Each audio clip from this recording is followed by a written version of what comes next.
Sure, I can tell you what's tattooed on his breast. It's just a small, thin, blue arrow. That's what it is. And if you don't look close, you can't see it. Now what do you say, hey? Well, I never see anything like that old blister for clean out-and-out cheek. The new gentleman turns brisk towards Ab Turner and his pard, and his eyes lights up like he judged he'd got the king this time, and says, "There, you've heard what he said. Was there any such mark on Peter Wilkes's breast?" Both of them spoke up and says, "We didn't see no such mark." "Good," says the old gentleman.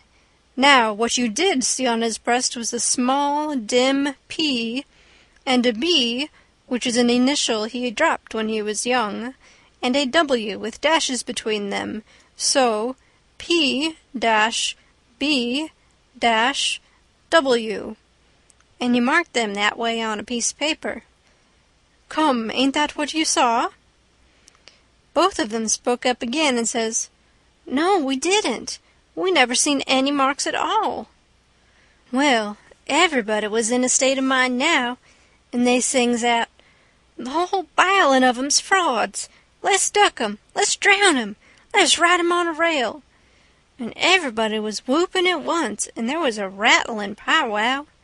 But the lawyer, he jumps on the table and yells and says, "Gentlemen, gentlemen, hear me just a word, just a single word, if you please.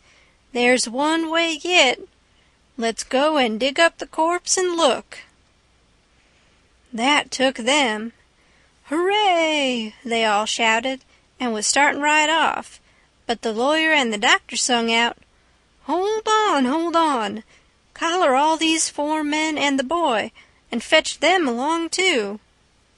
"We'll do it," they all shouted, "and if we don't find them marks, we'll lynch the whole gang."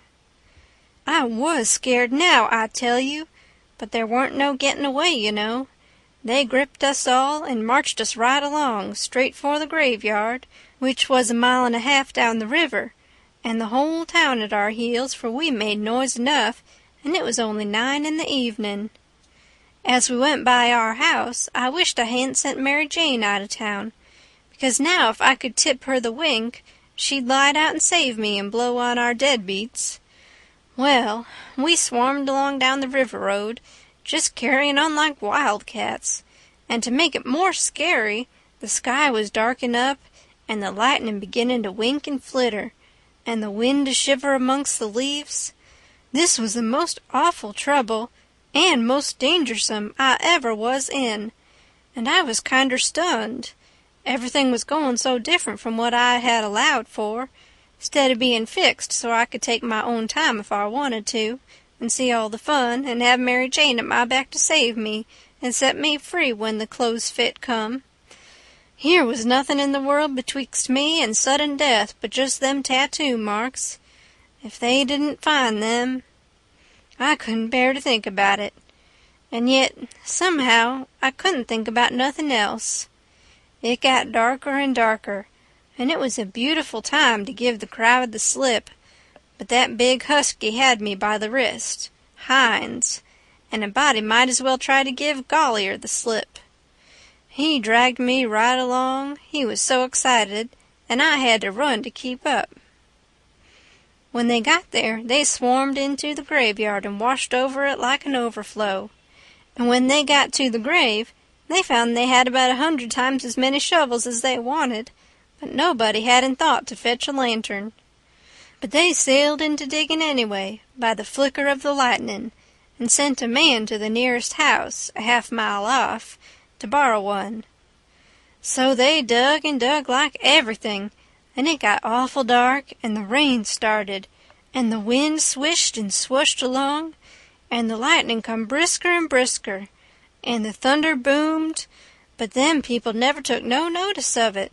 They was so full of this business, and one minute you could see everything and every face in that big crowd, and the shovelfuls of dirt sailing up out of the grave, and the next second the dark wiped it all out and you couldn't see nothing at all.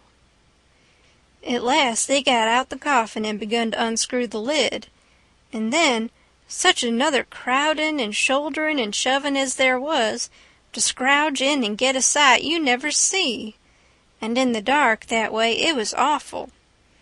Hines, he hurt my wrist dreadful pulling and tugging so, and I reckon he clean forgot I was in the world, he was so excited and panting. All of a sudden the lightning let go a perfect sluice of white glare, and somebody sings out, "By the living Jingo, here's the bag of gold on his breast." Hines let out a whoop like everybody else, and dropped my wrist and give a big surge to bust his way in and get a look, and the way I lit out and shinned for the road in the dark, there ain't nobody can tell. I had the road all to myself, and I fairly flew. Leastways I had it all to myself except the solid dark, and the now and then glares, and the buzzing of the rain, and the thrashing of the wind, and the splitting of the thunder, and sure as you are born I did clip it along. When I struck the town, I see there warn't nobody out in the storm, so I never hunted for no back streets, but humped it straight through the main one, and when I begun to get towards our house, I aimed my eye and set it. No light there, the house all dark, which made me feel sorry and disappointed. I didn't know why. But at last, just as I was sailing by, flash comes the light in Mary Jane's window, and my heart swelled up sudden, like to bust, and the same second the house was all behind me in the dark, and wasn't ever going to be before me no more in this world. She was the best girl I ever see, and had the most sand. The minute I was far enough above the town to see I could make the towhead, I begun to look sharp for a boat to borrow, and the first time the lightning showed me one that wasn't chained, I snatched it and shoved. It was a canoe,